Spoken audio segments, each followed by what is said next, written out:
Talk 360. Talk 360 for in-depth analysis on the week's news with Latif.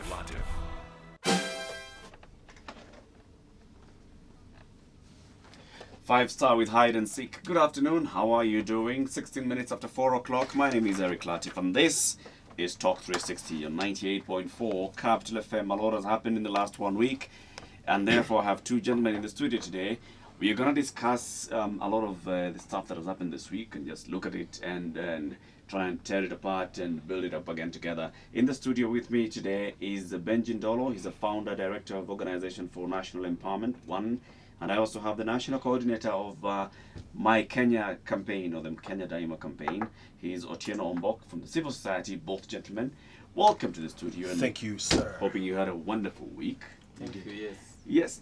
Let's start with what happened in Tana River. The last time that we saw a massacre of this scale coming from two communities that have been living neighboring each other, they know each other, they have forever lived together, was a long time ago.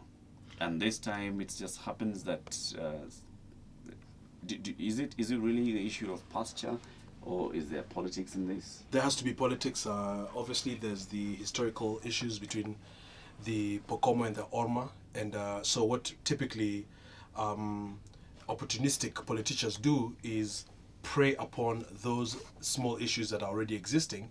And of course, exacerbate those and seek to reap or harvest mileage, for example, from posturing. Basically posturing and saying, look, these guys are a threat, this community is a threat, and I'm the one that can free, our people from this threat, etc. It is regrettable, it is wrong, it is the wrong kind of politics, of course, and it was very interesting, the exchange between the Internal Security Minister and Minister Dado, I believe his name is, Godana. Yeah, Godana. Because there's obviously failure of leadership at so many levels. As much as the Internal Security Minister was complaining, he has got to understand, and this is our job, for those of us who are non-state actors from outside of government, at the risk of sounding like noisemakers, we are asking a lot of questions and making a lot of noise when we know, Latif, that the internal security budget is at record highs, that the allocation to the National Security Intelligence Services is at record highs. It gives them the ability to, collate information, reconnaissance, etc., use choppers, use patrol boats. As a matter of fact, they had a donation of patrol boats from the US government and training by the US Navy. So they must stop doing two things. Number one, being reactive and turn to being proactive. But number two, also lamenting. It is very sad when you see people fighting like this, and the member of parliament for this particular area is in the Tana River Delta, is also in the cabinet. So when they lament, then what are Kenyans to think? Who are they lamenting to? They are the government. Yeah. So they have to take responsibility for which they're earning a lot of money, for which they're manning budgets in the billions of shillings, and they have to take the security of the country seriously. I also believe really the president could have done more than just, I guess, issue a statement or read a speech that has been written for him by a speechwriter. Before we go further on the leadership and political front, let's look at the humanitarian front, Otieno Ombok. We have seen pictures of people who are clutching onto their children. Their mothers or their fathers have died. They have lost their livelihoods. Their houses have been torched. These are people who have lived in a place knowing this is where I call home. And these are people who have always worked hard. They wake up early, they sleep late, they work hard, they try to make a living, eke out a living from whatever resources that they have. Then suddenly, there's this whole issue of, no, you guys are enemies, suddenly. How do you just come to terms with that as a human being? Thank you, Latif. Again, I think one of the things that we need to take care of in terms of planning is how in our planning we take care of posterity, we take care of the future. Since we became independent, the relationship between Pokomo and Orma is known. For those who have been planning, they've been taking care of how people in arid lands live? How do they relate? Because the question here is about first pasture, and where grazers have over time been negotiating corridors for pasture and corridors for accessing the river for watering. At the same time, Pokomos, as people who farm, over time, this has been known that we are poor because we don't get food. We don't get food, or we are hungry because we don't take care of our agriculture land. Yeah. So what the government has been doing over the years in terms of planning, that is very crucial, so that the two communities, in terms of early warning, the meteorological people will tell us in good time that this year this is how it will be. Yeah. So for those who are in agriculture, this is how we should take care of, prepare. and yes, and those who are for pastoralists, taking care of animals, which we all eat meat from Tana River, from the same communities. Yeah. So, and it's not the only problem, because Wajir has and other northern areas have been giving Kenya a lot of beef from livestock. Yeah. So there's nothing that is simple or easy. The way we take care of coffee or tea is the same investment we need to invest in livestock, so that communities who are doing this kind of farming, is a lot of investment to lose animals. So when the two communities conflict, definitely there is issues of retaliation.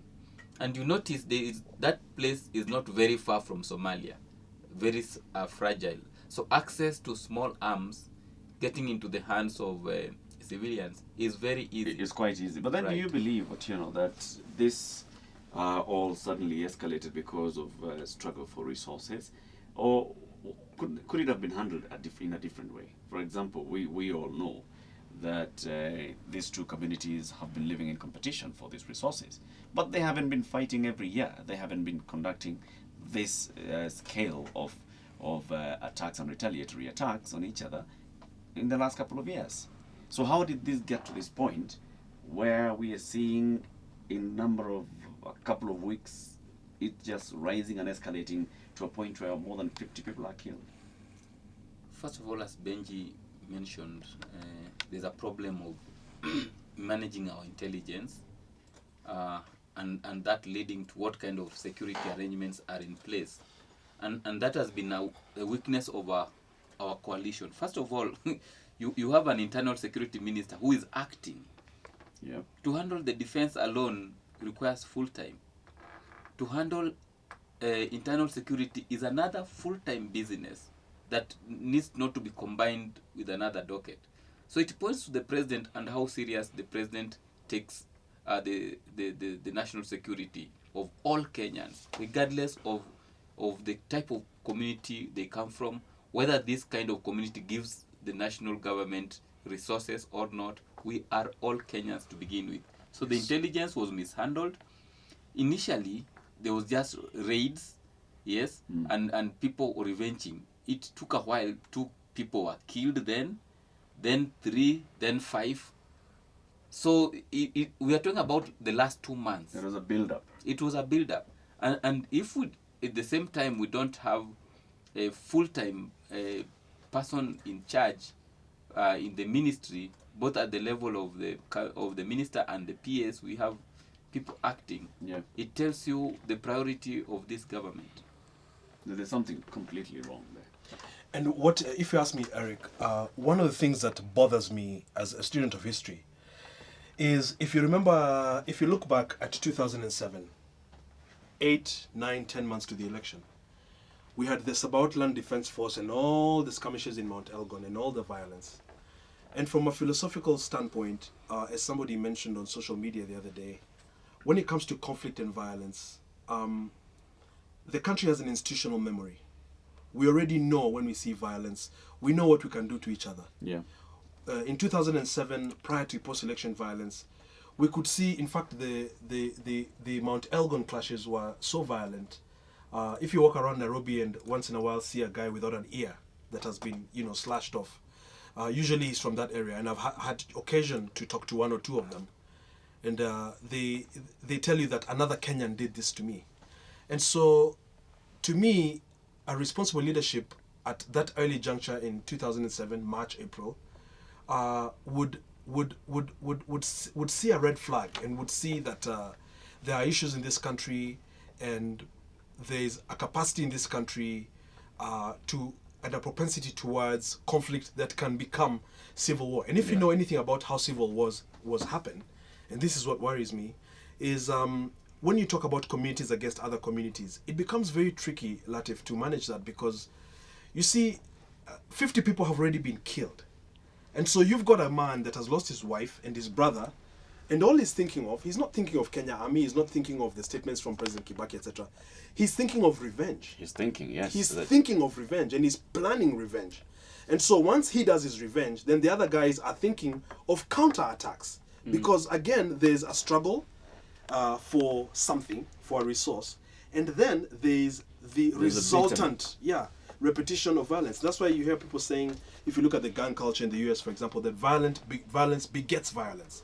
And so you always want to nip this thing in the bud before it happens rather than later. And so what worries me here is, if you look at the Tana Delta, if you look at the escalation of the rhetoric on the floor of the House between different members, you have a member of parliament saying, if this member is not locked up by this evening by the police, then there is no police in Kenya. You see, while they have a point, this kind of incendiary and heightened, tension by leaders serves now to, in essence, create a very nice and dry, thatch grass that if you throw a match on whatever else, you just need a spark, and the next thing you know, it's Kuresoi. But now let's talk about the signs are always there. Talking about the role of the local leadership, from the chief to the councillor to the area member of parliament, because whenever we hear of tribal clashes, inter-clan clashes, you'll always hear the local leadership being mentioned adversely, and this comes from councillors to the MPs. What is the role of the MPs in all this? I think what the local leadership, Latif, does, and that's a good question, I think they get compromised. They become partisan. That's number one. They lean one way. Do they incite directly? I don't think they incite directly. They just, perhaps, something that I had the former General Ali being accused of, they just kind of allow one side to get away with murder. Okay, so that's not exactly an incitement. But then the other thing that they do is, the other issue is that I don't know how much capacity and resources a chief or a DC actually has when it comes to, the big issues. I don't know that with one Land Rover and 2 APs, typically on an average day, I don't know what you can do to comb the Tana River. As opposed to the executive that, for example, the Prime Minister can ask for 2 choppers and whatever convoy the chief is the executive. If the chief, for example, if we look back and we ever go back and see, well, the chief had actually filed a report saying, look, guys, there is a problem here. And this chief keeps talking about it and writing and filing the report and saying, I have a problem. Then we can say that the executive, somebody failed to act. But do you honestly believe that they would act quickly on what the chief is asking? I think not. Just the way the structure is. There's an attitude problem from the system. Of course. If you look at, first of all, the question of Pwani Kenya, is comes from that feeling that nobody cares about us, so we can massacre each other. We don't contribute anything to the economy, because there's a mentality that some areas in this country don't contribute anything. And therefore it is not a priority. Tana River is not a priority, just the way Somaliland, where starting from Ijara to the other end, is not a priority. When it will become a priority, this will be taken care of. If the intelligence of Major Gishangi cannot be taken seriously before a general election, what do you think about an intelligence from a chief? Exactly. Yeah. I think that answers the question very well. We have a problem of, and this is where devolution is supposed to help us, by the way, because rather than await direction from the central government all the time, you have capacity at the county level, whatever you need, because, if you're getting, for example, 2 billion shillings and a big chunk of that goes to security, you have whatever you need at that level to handle things at that level before escalating to the Can I just say that looking at what's happening in Wajir, looking at what's happening in Tana River, what has been happening in Isiolo, in Marsabit, I'm really scared about the security situation being handled at the county level. Because look at what has happened. Look at what the MPs from the area are saying. If you made one of these MPs the governor of Tana River County, and there was this kind of escalation of violence, Yeah. they are partisan, like you said. This person is partisan. They come from this group. This group is the one that gave them votes. This is what's happening. You're right. It's a very good point, Latif. But the reason we have fought so hard for strong institutions in this country, for an independent judiciary, is a governor will be held accountable. Let them be given the resources. Let them mess themselves up. We need to do a lot with this constitution on the part of legislation. We need to do a lot as far as making good legislation. Let a governor be given as much rope as possible and let him hang himself. It will be very easy with the right judiciary to have a governor arraigned before court and it is proved that he has incited and done etc.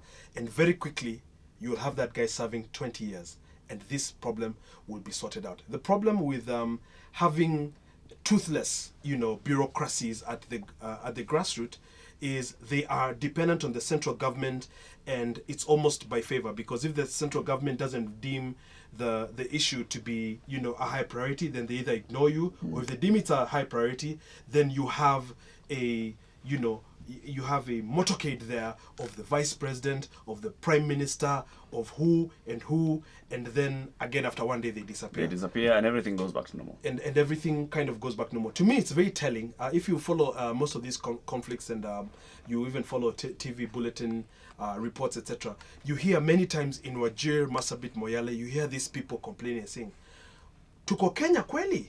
The victims always feel like they are actually not Kenyans, that they are not in Kenya because they don't see any presence of the authorities. There's no response apart from the Red Cross, and that is regrettable. That must be changed. Let us devolve to the counties, but let's have the supporting legislation and the institutions in place. If a councillor today is crazy enough to campaign and become governor on the platform of insecurity and intimidation of the perceived enemies, etc., and that's how you want to run your politics, the system will catch up with them sooner rather than later under the new system, and he will be jailed for 10-20 years, and that will send a very strong message, and I bet you it will stop.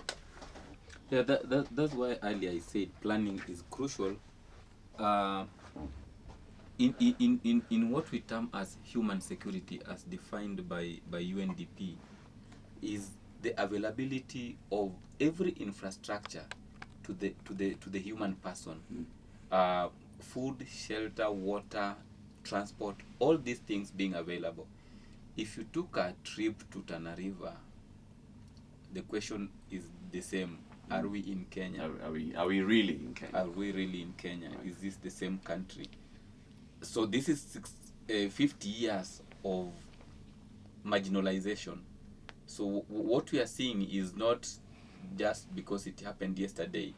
It is many years of marginalization, and people have known how to survive, include raiding each other, others' animal, or when it gets bad, retaliations that have catastrophic results.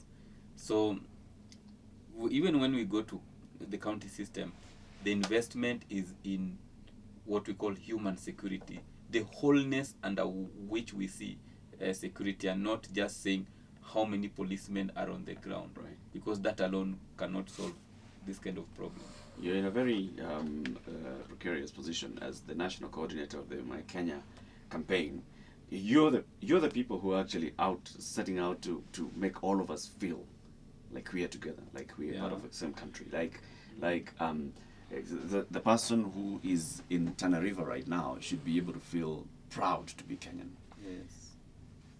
And they don't. They don't.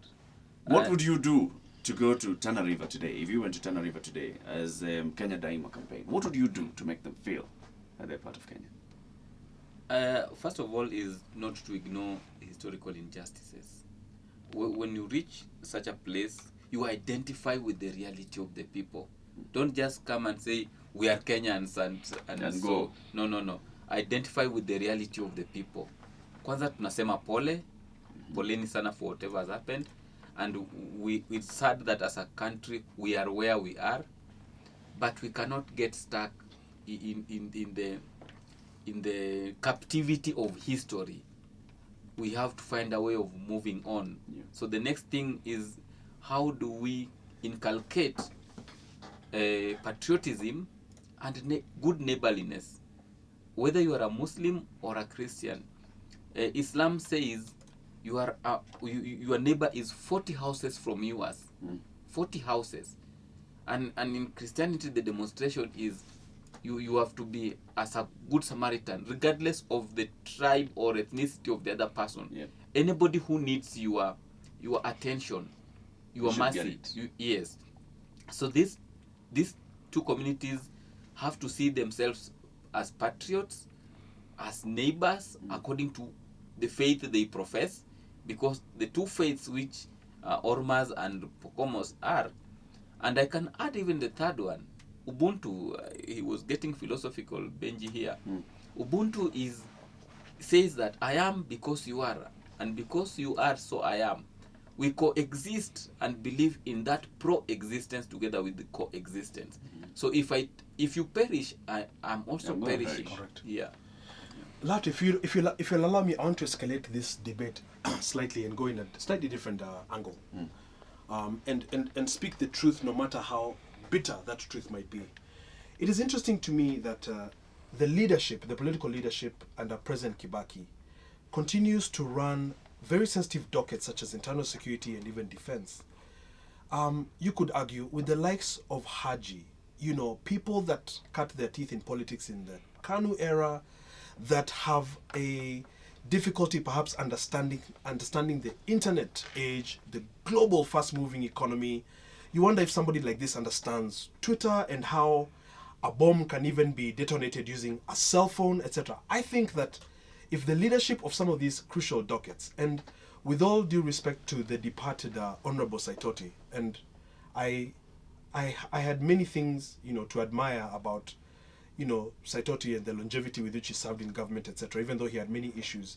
For the most part, the former internal security minister and the current internal security minister, as opposed to Minister John Michuki, have always been at pains and at loss and more befuddled than Kenyans. And really, they have achieved an abysmal record in this docket, because this is a very sensitive docket. You need to be very quick on your feet. You need to understand intelligence. You need to have the ability to, speak with authority and coordinate the different agencies with authority. And so maybe what I could say is that under this kind of leadership, I would not be very shocked that these kind of things are happening. But what bothers me is why continue to have these types of guys, in such a sensitive docket. It's Yeah. impunity. I need to hold you guys. Hold on. Wait. Right. The Honorable Yusuf Haji cut his teeth in provincial administration. Yeah. In the 70s. He retired late in the 2000s, right? This man was a PC for very long. He was a DC. Of course, he had risen from DO and whatever. So when it comes to issues of digesting intelligence, of course he has it.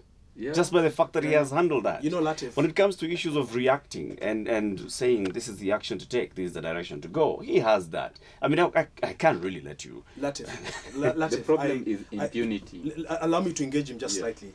Latif, I used to participate in a very dangerous sport called superbike riding. And I remember practicing something one day with a guy that was very good, a guy named Orlando. And I told him, practice makes perfect. He told me, no, Benji, practice doesn't make perfect. Perfect practice makes perfect. So somebody like Michuki, that was an outsider of this system, that was fighting this system as a businessman, that had cut a lot of his teeth with the colonialists in the late 50s. I think he was able to deliver because he, in essence, had not been molded as a minister by the Moi administration. A Moi administration that had, again, a very dismal performance across the board. I think sometimes that in that learning of being, a PC in the 80s, etc., you could argue they were learning the wrong things, because it is at that time that single-party rule, dictatorships were at their best. It's a time of torture, detention without trial, etc. I think that there's a point to be made here that a lot of these guys that learned all their techniques and tricks in the in the old Kanu days of the 80s without technology, etc., are destined to fail. So I think that the leadership, and without beating up on the Prime Minister, I don't understand why, as a core partner in government, he has not continued to put his foot down and to oppose some of these obvious misnomers in the appointments. Because can't. yes, he has his side. Benji. He has to sign on to the same. The thing is, when we came with the coalition, we were going to see coalition problems. The grand coalition is about grand corruption and grand insecurity and grand misgovernance of all kinds. People are just saying, okay, is that under my docket? What do I need to do? Security is not under my docket, So I leave it. Wacha wajikarange kind of situation. Yeah. So when there's a mismanagement of our school funds, public funds, it is in that docket, is under that side of the coalition. Wacha wajikarange. Let us take care of our part. When we get into trouble, we'll see how to handle. So the coalition in itself has a sense of instability. The government is not legitimate, the government we are having. So they are legally in power, but legitimately they are not in power. Yeah. So they take opportunities and see how they can Milk them. Yes.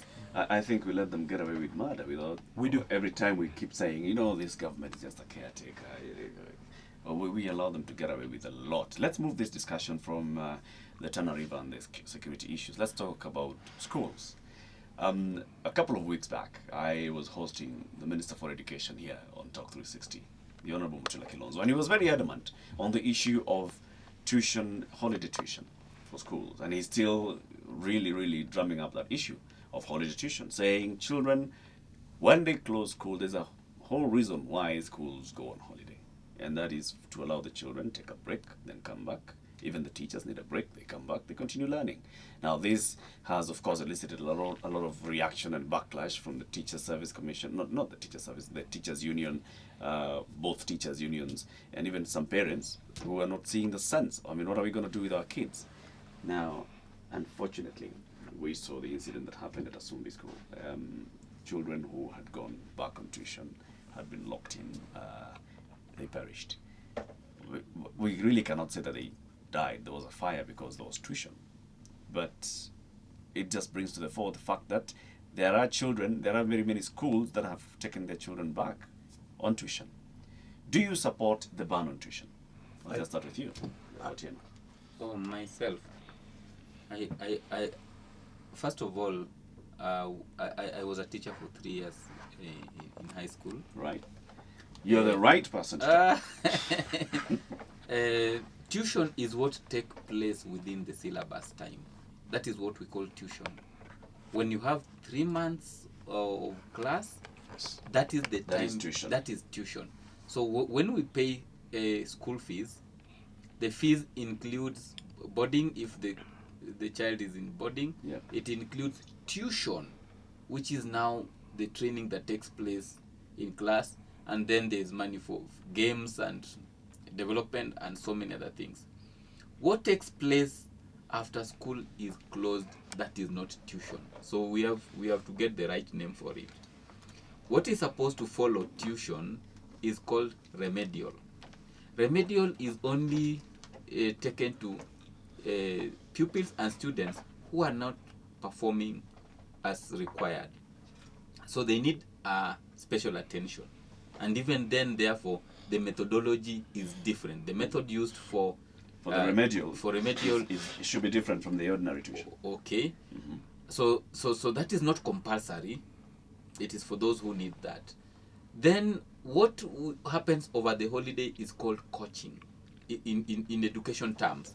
And coaching is when now from the report from school, the pupil and student, the discussion with the parent is like, okay, you will be playing like every other child, but you need a little time for coaching. So those are the 3 different names that are used in education. So when we have tuition over the holidays, and I have a personal experience as a parent, I was against tuition, but you know what I was told? First of all like all the parents ganged against me. I was like the one. What do you want to do us to do with the children over the holidays? Then when I asked, so what happens during holidays? Is it remedial so that only those who need it can come, and therefore those who don't need it can? Then the head teacher said, we are continuing with the syllabus. So you have to take your child to school. So because the child must go lest they miss out on the Yeah. progress of the syllabus. What do you think, Benji? Do you support holiday tuition? I do not support holiday tuition. I support very much the views of Mheshimiwa Mutula Kilonzo, the Minister of Education.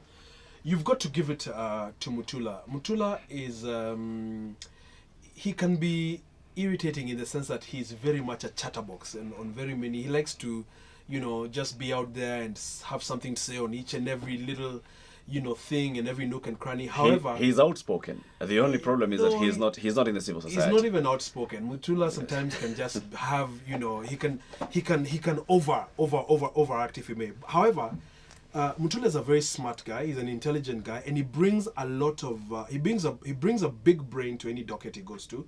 As well, he brings a very rare type of energy and ideas. So, for example, when he was Metropolitan Minister, I remember he began to clean Nairobi River with gusto. Fortunately, that work was also undertaken by Honorable John Michuki. And what he had undertaken to do, Mutula, was to swim in it once it was done.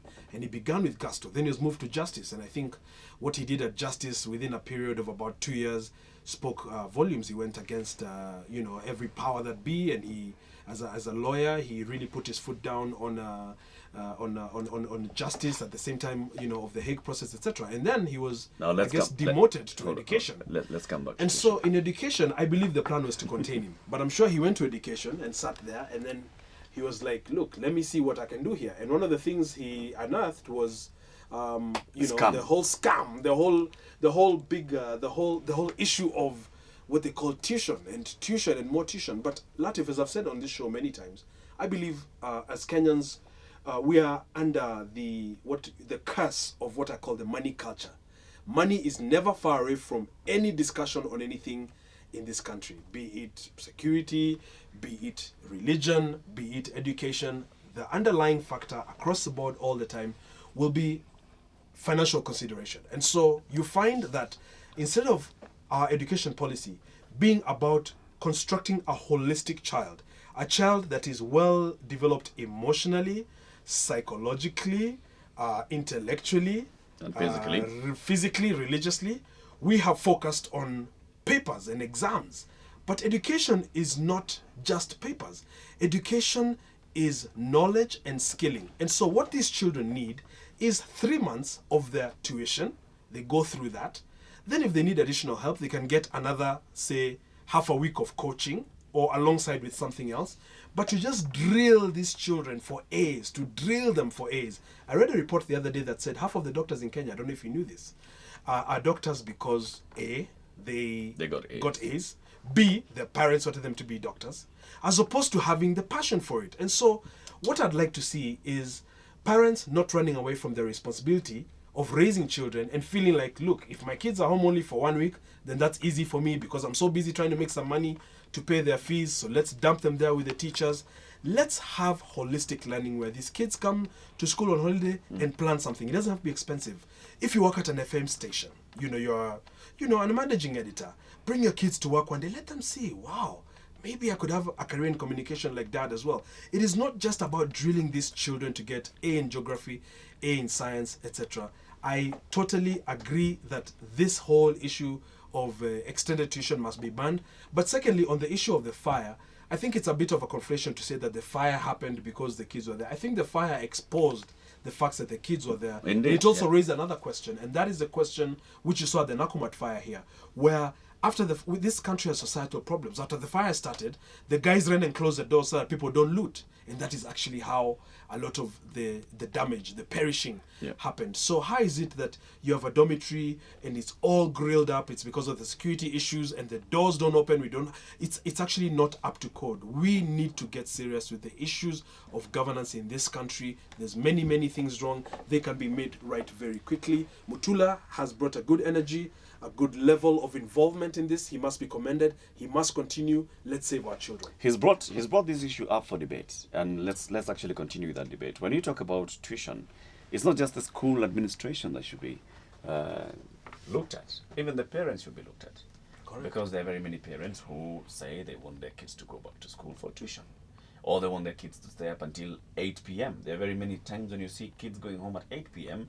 because class ended at 4:30, and then you're in standard 7, you're in standard 8, and we're calling you candidate, and this year you'll be sitting an exam in November, and therefore you stay in school until 8 p.m. so that you do evening tuition and prep. I think it's an obsession. First of all, in terms of psychology, some parents want their children to bring fulfillment that they missed. So we are forcing our kids to live our dreams. Yeah, to live our dreams. Misplaced. If I didn't get an A, I want that A in my kid. Even to the extent of some getting very spoiled. If you grew up into some difficult childhood, you spoil your child because you say, oh, I was mistreated, I missed this. I never saw a sausage until I was 18 years. Sausages. Yeah, you buy a whole pack and it is fried. Akule yote ukiona Fat. light. Yeah. Yes. Yeah. So there's that bit. Secondly, there's a competition that is mystified. There's a mystery that for you to go to the university, you must go to Alliance. There's that mystery. While there have been very average schools that are doing as good as Alliance. Well, yeah, but you see, Yeah. not many. If you go to Alliance, your chances of going to university are higher. Or Mangu for that matter. Or where Mangu Latif for that went. matter. Your chances are higher than in some other school. Okay. That's a fact. As a fact, yes, but it's a probability. All right, yes. Your child Indeed. might be the only one who will not go. Okay, and then there's this other bit that everybody who will excel in life must go into a good school, a good university. Some people have made it through just what you need is to go to Kenya Polytechnic, you do draftsmanship, and that is what architecture is. And you earn what is enough. If you want to educate yourself further, many people have gone back to school, and with the new system where people have parallel. Yeah. Yeah, so you don't kill yourself that all this must happen now. So the people should adjust to that reality. There are so many universities today, and therefore the competition is a myth that you have to go to this kind of university. But allow me to get a bit personal with you. You are a parent, you said. Yes. Is your child on holiday as we speak? My friend, I've really enjoyed the last 1 week. My boy has come back. He's on holiday. He's on holiday. Was he required to go on tuition? I told him, you are here, you learn when you want, but have fun. On Friday, I took my son to work. We were having a discussion on the peace policy. He sat there with very technical people at Jumia place. He enjoyed. In the afternoon, I was taking my Mkenya Daima to Kasarani. He was there. He saw Juakali performing and emphasizing on Mkenya Daima.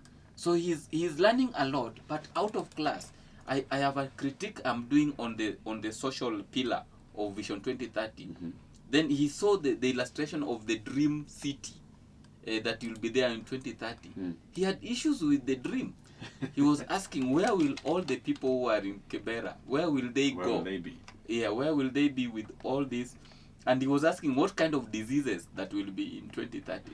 This is a class 8 boy. Yeah. And when I wanted to give him entertainment from my laptop, he saw nothing. Said, Daddy is mziki. We don't listen to this. He asked for something called rhythms. I said, oh, but there's rhythms and blues here. He said, no, there's Jamaican rhythm. Yours is around rhythm. He wanted rhythm. So I'm enjoying, and this is Was he required by his school to go back on holiday tuition? We even paid. You had paid for tuition. This you pay So why did you inside pay? the school fee. Oh, it is part of the fees. Okay. So you have no option. And I told you when I tried to say, okay, my child can stay, they said they will be teaching the syllabus. So if you don't take... So as we speak, your child has missed 1 week of syllabus. No, they have all been released because of the police. Because of Mutula.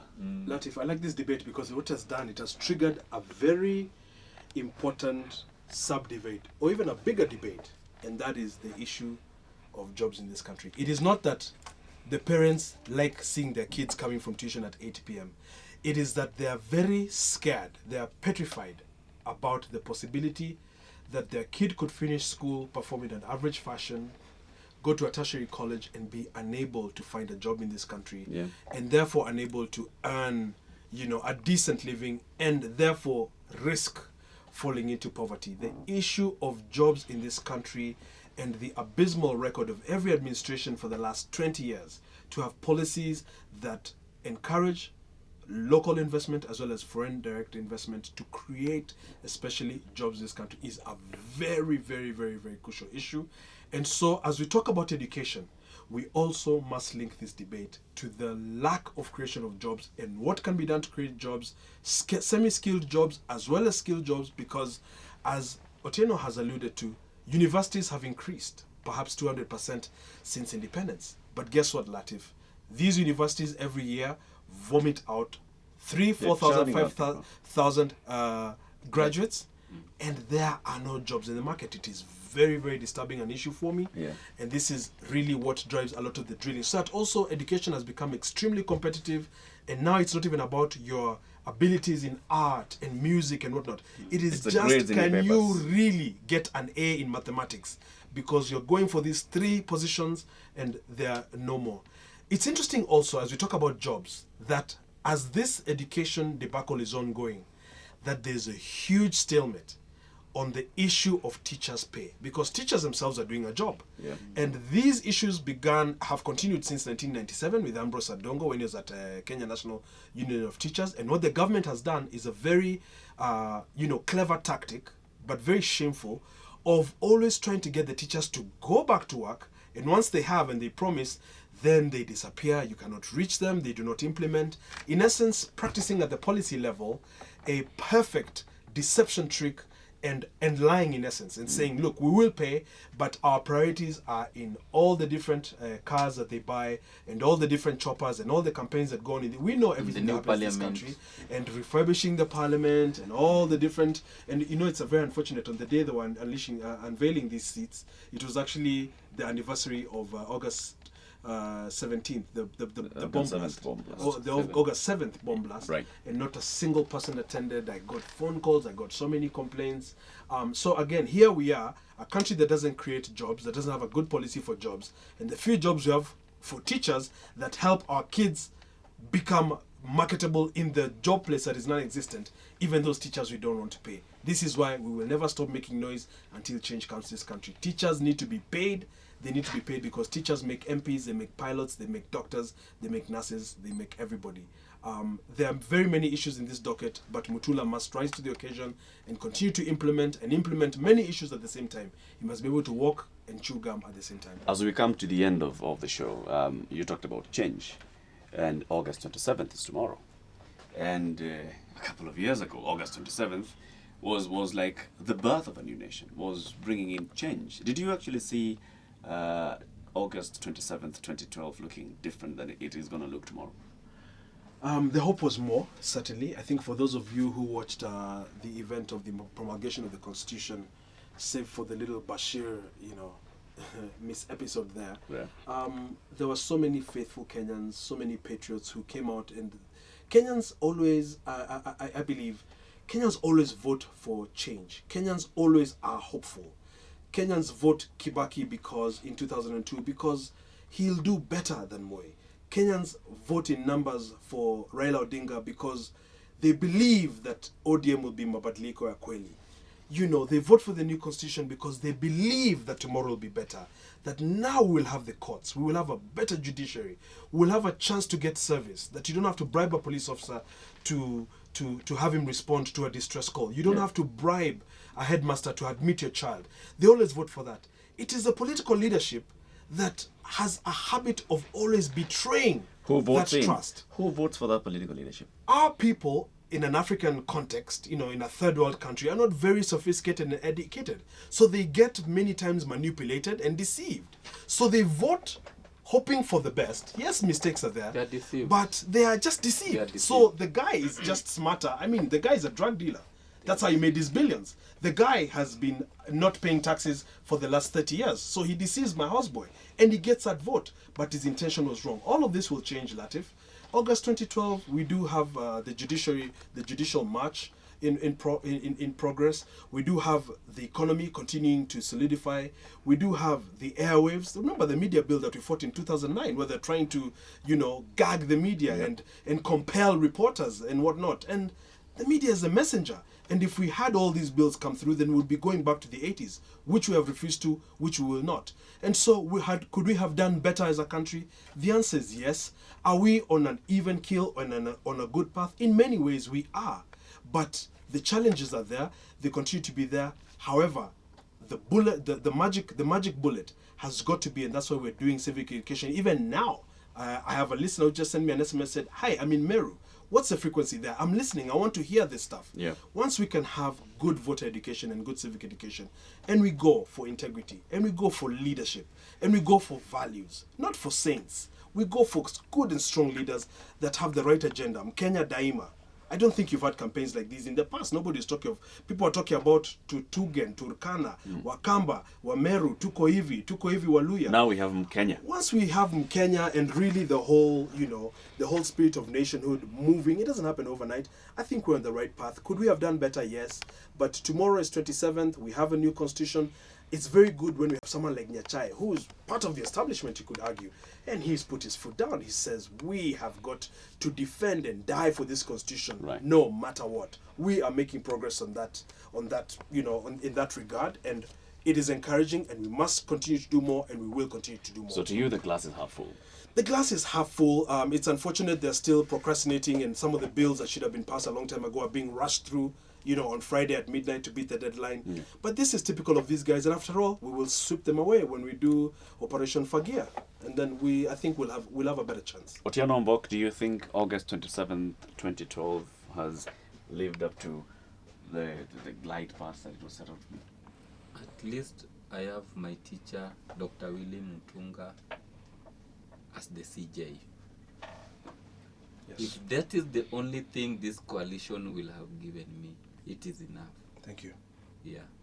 Because impunity was the hallmark of our governance since 1963.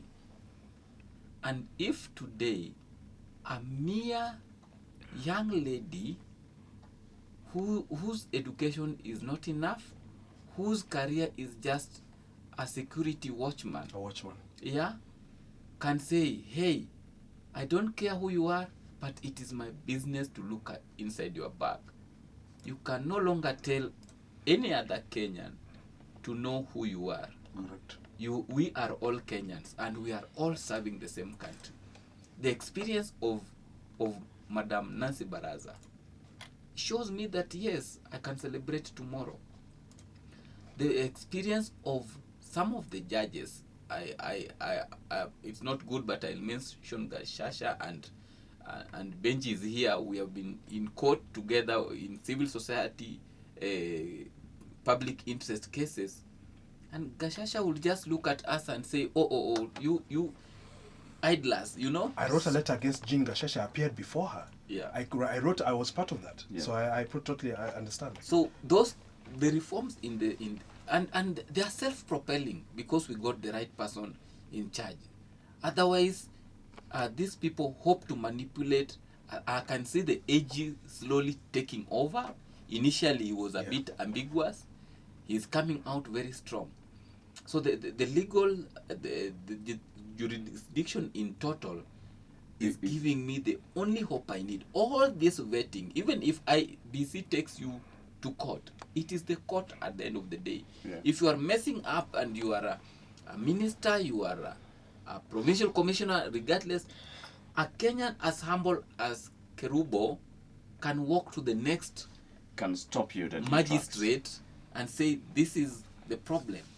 So that is where the beacon of my hope Right. has been demonstrated by the judiciary. And we shall Parting shot. continue. Yes, your parting shot. Parting shot. On that note, as a member of the civil society that is always screaming at the top of its lungs on human rights and all of that stuff, I urge my friend Hassan Omar, somebody that I look up to, somebody that is from Mombasa, to condemn in the strongest terms possible, as I do condemn, the despicable acts in Mombasa yesterday against Miguna.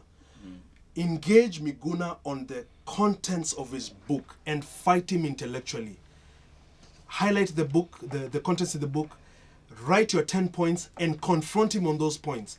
But to go and turn over the table and kick media house microphones and put him under siege and take his cap and take his glasses and his punch shoe. him around and his shoe. And for the Standard to report that in quite a juvenile manner and say, run baby run. Come on, guys. Come on, this is 2012, not 1962. It would not even have been right then. Let us engage. Let us have discourse and a clash of ideas, as General Colin Powell used to talk about. Let's have a clash of ideas and let us adjudicate on the points. And you bring your side of the argument, and I bring mine. We may not even agree at the end of the day. Right. But to go and kick a guy in the stomach, I disagree with so many people. But that is totally unnecessary. And Fora, as well as the Prime Minister's office and whoever else, there are even rumors that some of the friendly MPs are who had paid for these goons to do that. This is unbecoming of a maturing democracy. Kenya is a democracy. Rights are available for all, Latif. I condemn that act on Miguna very strongly. Let us continue to argue on the substance, on the facts, not on intimidation and intolerance that you cannot come in my region because you are Thank not you. politically correct. Thank you very much, Benji Ndolo. Otieno Ombok, what's your parting shot? Again, Kenyans, let's go by what our constitution says. Let us defend it. You might be as humble as Kerubo, but don't regard yourself as a mere mwananchi. Wewe ni mwananchi. Not enough. Wewe ni mwenye nchi. As a mwenye nchi, take charge of your country by first defending the constitution and bring out all these prejudices that are in ethnicity, are in class, are in tribe, are in which school did you go to. I had the joke by Benji about Mangu and others. Please don't feel small anymore. This is your country. When mwenye nchi, take charge. Thank you very much. Thank you very much. That's Otieno Ombok. He's the national coordinator of the My Kenya campaign. That's the Kenya Daima campaign. And also we had Benji Ndolo, is the founder director of the Organization for National Empowerment. We've had fruitful discussion this afternoon, talking about various issues. And I'd like to throw the ball back at you and tell you, as the elections come next year, all the hopes and aspirations of Kenyans that you voted for in the new constitution shall not be realized if you continue participating in an election without really putting a lot of thought into it, without vetting the kind of leadership that you're going to put in place, and even without registering as a voter, and then you sit back and complain. So, mwenye nchi, chukua hatua. Asante. Hey, today was good. That is how time runs. Yeah, just go for that.